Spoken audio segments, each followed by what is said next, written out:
Shalom Shalom. Nuestro estudio de semana lo encontramos en la Parashat Matot Masei, que significa tribus y viaje o jornadas, y se localiza en el libro de Bamidbar, Números, a partir del capítulo 30, verso 2 al capítulo 36, verso 13. En resumen, Moshe enseña a los líderes de las leyes que gobiernan la anulación de promesas, la lucha contra Midian por inducir al pueblo en la inmoralidad sexual. La Torá da un recuento detallado del botín de guerra y su distribución entre los participantes de la batalla. Las tribus de Rubén y Gad piden las tierras del este del Jordán como heredad de la tierra prometida, así como los 42 viajes y campamentos de Israel a través del desierto, la designación de ciudades de refugio, entre más temas con gran revelación a la luz de la Torá. Este estudio contiene los dos últimos parashat del libro de Bamidbar, siendo la manifestación del fin del proceso, ya que es el momento en el que el pueblo de Israel se encuentra más cerca de la tierra prometida. Y sabemos que cuando nos falta poco para llegar a la meta, siempre tenemos que dar un extra para lograr llegar con victoria. Las promesas. Cuando como seres humanos nos comprometemos en hacer o cumplir algo y no lo cumplimos, son promesas no cumplidas que para nosotros se convierten en una falta ante Hashem. Así como el alejamiento de la Shekinah, la presencia divina, así que tratemos de no acumular tantas promesas no cumplidas.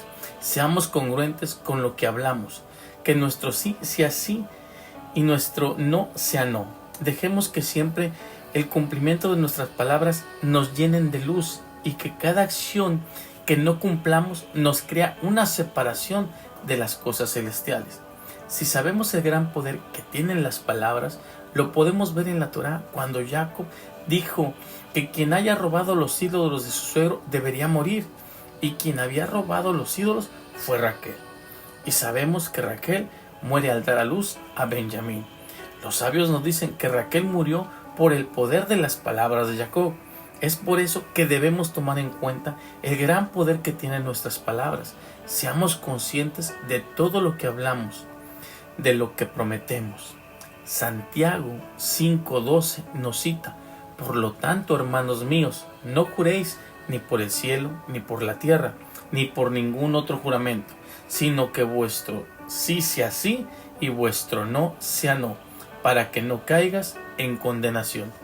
Tengamos cuidado con las palabras y que nos quede claro no prometer por prometer. Ahora, veamos que este estudio nos menciona que cuando los hombres prometen es definitivo, lo tienen que cumplir. Pero cuando una mujer hace una promesa, esta puede ser anulada por el hombre. ¿Qué nos está tratando de decir esto? Veamos en una profundidad a la luz de la Torá lo que esto nos quiere decir. El hombre es la conexión directa con Hashem y quien recibe la luz. La mujer es la parte no activa, pero es la vasija, es quien guarda toda esa luz. Expliquemos esto. Una promesa hecha en situaciones apremiantes por una mujer se puede cancelar, ya que no tuvo el control en ese momento y no le quedó más que hacer una promesa. La hizo en un estado de apremio.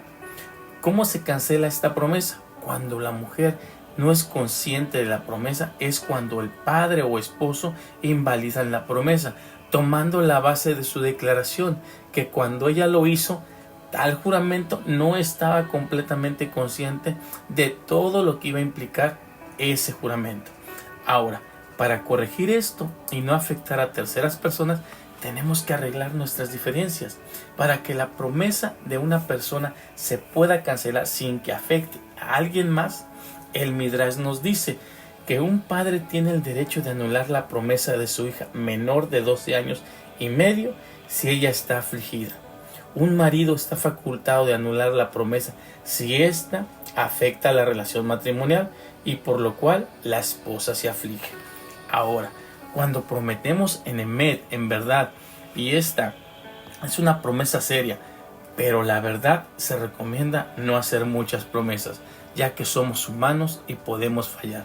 Pero cuando prometemos, cuando realmente es una situación muy necesaria, por ejemplo, en un jurado, o donde se trata de resolver un problema, se tiene que hablar con la verdad, ya que se está prometiendo decir la verdad. Voto a Hashem. Hashem instruye a Moshe que le dijera al pueblo judío: si alguien hace un voto a Hashem, no debe de violar su palabra. Por eso nunca debemos prometer nada en nombre de Hashem, porque el hecho de no cumplir la promesa es una desconexión completa de la presencia divina. La palabra violar en hebreo es yahel. Proviene de la palabra profano o impío. Lo que es profano no es sagrado. Lo que es impío no es kodesh, no es santo. Es por eso que no debemos convertir nuestras palabras en impías. Incluso en una conversación, aunque no hablemos de Torah, tenemos que ser excelentes en nuestra forma de hablar. Chequemos cómo hablamos cada uno de nosotros. No es que porque hablemos mentira o verdad, sino cuando hablamos con maldiciones, con groserías, nos bajamos de un nivel espiritual a un nivel terrenal, que no es el que nos conviene. Seamos implacables al hablar. La Torá nos los dice: no prometamos en el nombre de Hashem. Y seamos impecables en nuestras palabras. Cuando hablamos con los hermanos, los amigos, la familia, con quien sea, tenemos que tener mucho cuidado en nuestra forma de expresarnos. Hablemos cosas que revelen luz. Ese es el gran reto que tenemos que hacer. La guerra. Hashem habla a Moshe que ejecute la venganza contra los madianitas por el daño que se le provocó a Israel. Más adelante, cuando Moshe transmite el mandato de Hashem a los israelitas, habla de vengar el honor a Hashem. Los sabios nos dicen que quien daña a Israel es considerado como si lo hubiera hecho contra Hashem. Podemos ver en este tema que la guerra contra Madián es esa guerra espiritual que nosotros tenemos que enfrentar. Si queremos llegar a la tierra prometida, tenemos que corregir nuestros errores, ya que de esta forma podemos tener la certeza de seguir avanzando con una espiritualidad que perdure, que se encuentre en todo momento ahí con nosotros. Es esa transformación final donde nuestra imagen de quienes somos en realidad queda plasmada en nuestra personalidad. Cuando la Torá habla del botín de guerra para repartirlo, ¿qué nos está diciendo este texto? El tomar el botín es poner límites en nuestras acciones y en ocasiones ser severos en la guerra que enfrentamos en nuestro diario vivir.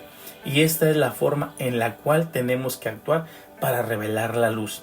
Es ser rigurosos con los que nos rodean, no permitir que hagan cosas que no tienen que hacer o que van en contra de la Torá.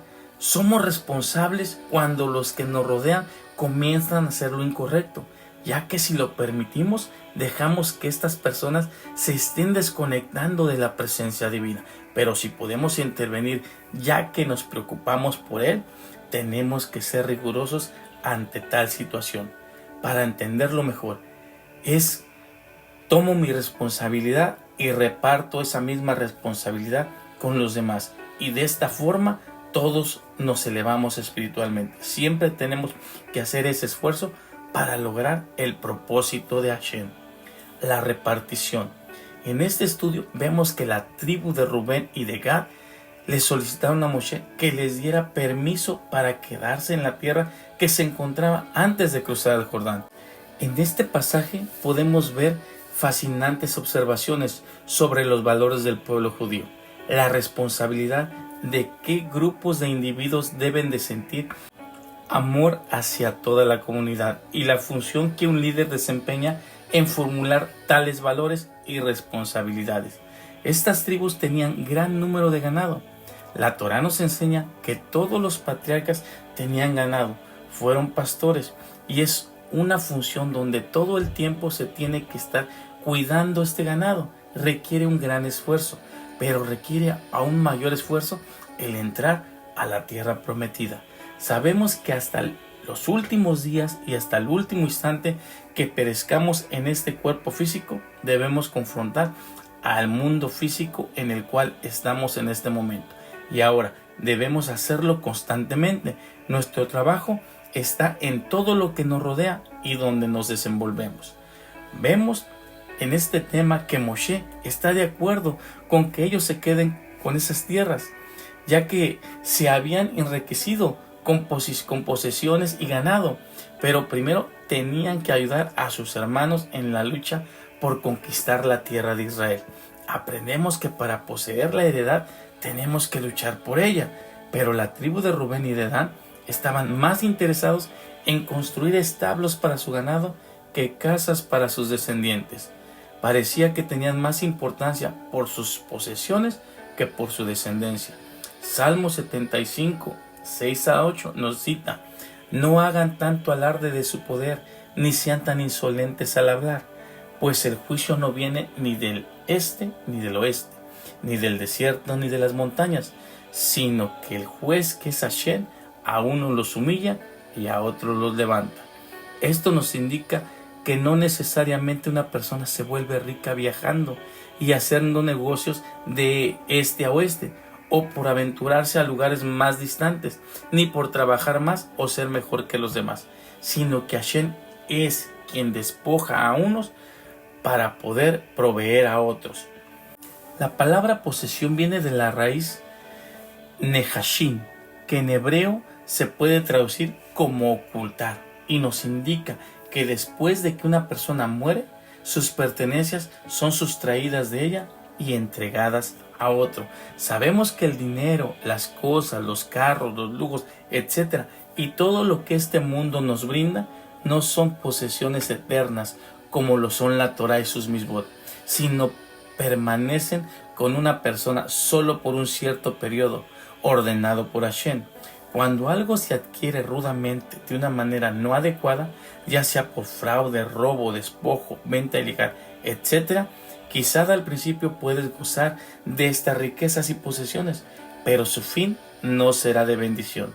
Las tribus de Rubén y de Dan fueron las primeras que fueron al exilio por el rey de Ashur. Ellos mismos acarrearon su castigo, dado que se separaron de sus hermanos y fuera de la presencia de Hashem, provocando que ellos declinaran espiritualmente antes que las demás tribus de Israel. Recordemos que toda acción es recompensada por el cielo, midad keneged midad, medida por medida.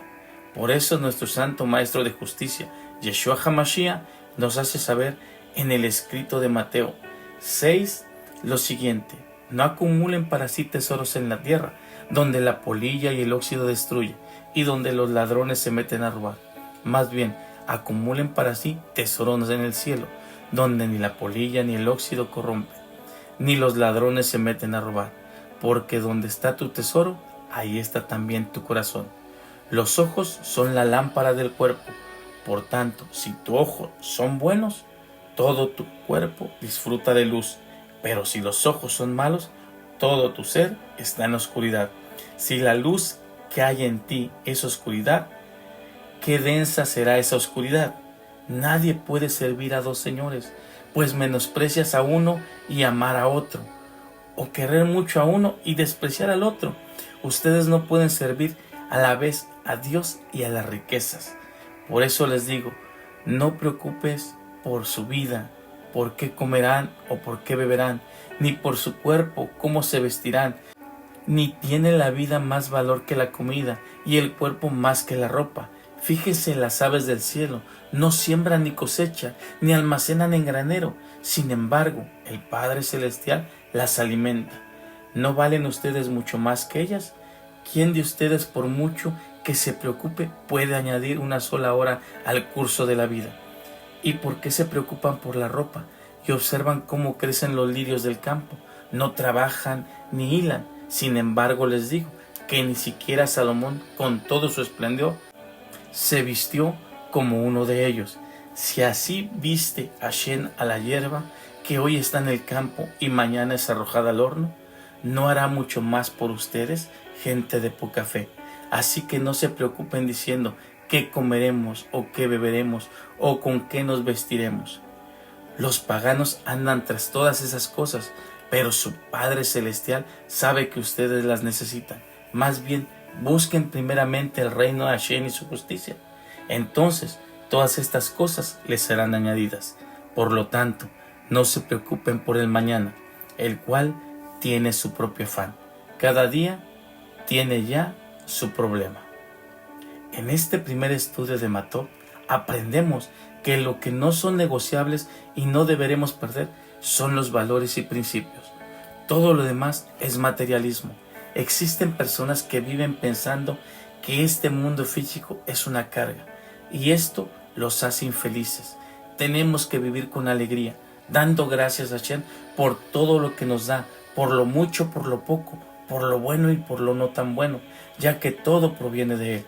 Y es un plan divino en cada uno de nosotros. Debemos de verlo como nuestra verdadera misión divina para elevarnos espiritualmente y poder estar en la tierra prometida. Masei nos habla de los 42 lugares donde el pueblo de Israel acampó en su travesía por el desierto, después de la salida de Egipto. Y estos 42 lugares fueron las etapas para la transformación y la ayuda espiritual para poder entrar a la tierra de Israel. Cabe mencionar que varios lugares de los cuales en este estudio se mencionan no se hallan en capítulos anteriores, presumiblemente porque nada digno de recordar sucedió en estos sitios. Se nos enseña que el Cohen Agadol en Kippur pronunciaba el nombre de Hashem de 42 letras. El Salmo 100 cuenta también con 42 palabras, así como estas 42 etapas en el desierto por el pueblo de Israel. El capítulo 33, verso 1 de nuestro estudio nos cita: estas son las jornadas de los hijos de Israel que salieron de la tierra de Egipto. Pero si interpretamos Egipto por opresión, el texto nos dirá: estas son las jornadas de los hijos de Israel que salieron de la tierra de la opresión. Los sabios nos comentan que en cada generación el hombre debe de considerarse como si hubiera salido de Misraim, de Egipto. Israel salió físicamente de Egipto y experimentó la liberación al salir de ese lugar, pero su opresión espiritual continuaba con ellos. Estas 42 jornadas pueden ser el momento donde cada uno de nosotros nos ponemos en contra. Quizás estemos siendo oprimidos en este mundo, pero debemos salir de esa opresión paso a paso. Muchos pueden nacer judíos o criarse en una familia religiosa y aún así estar atados y espiritualmente oprimidos. O las cosas materiales, físicas, que en ese tiempo es el fruto prohibido.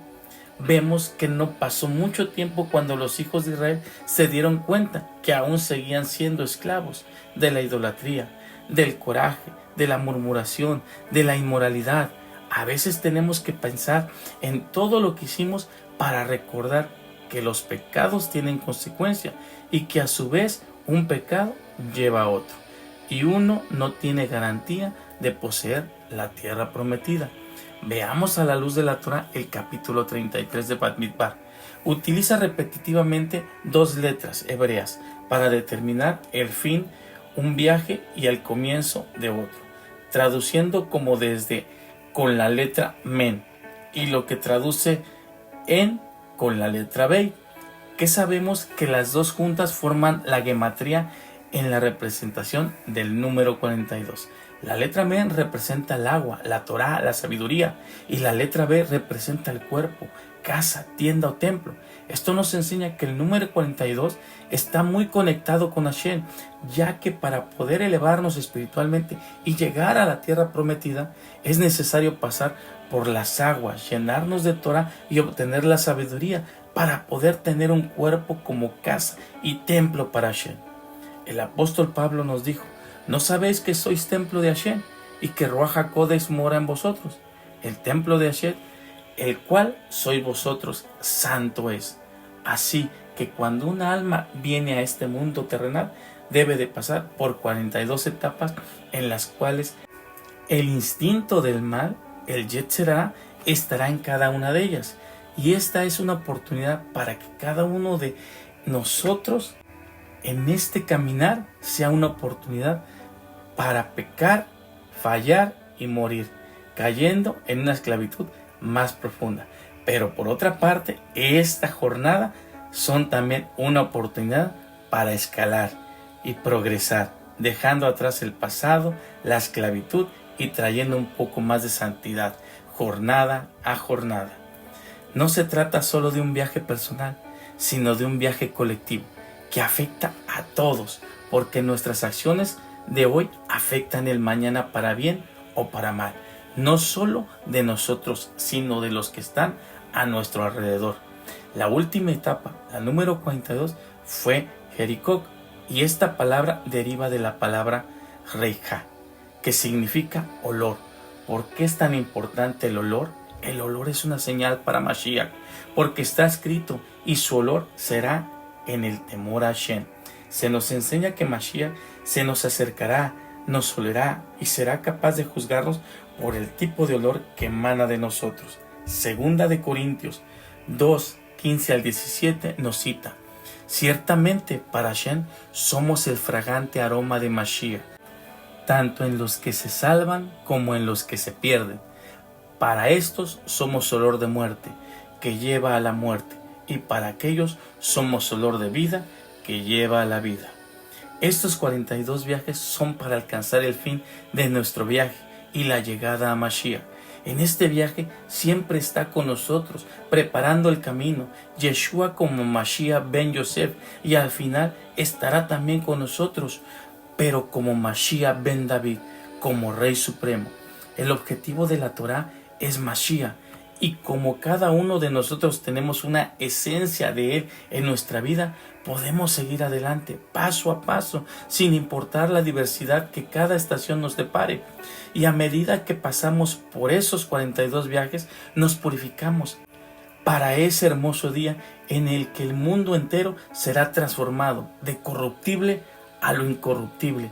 Que esto pueda ser pronto y en nuestros días. Estamos hablando de ser humildes, de tener mayor revelación espiritual, más sabiduría de lo alto, infundirnos con la fuerza y el poder de Hashem para seguir adelante, sin importar cualquier obstáculo que haya en el camino. Baruch Hashem. Que el Eterno bendiga sus vidas.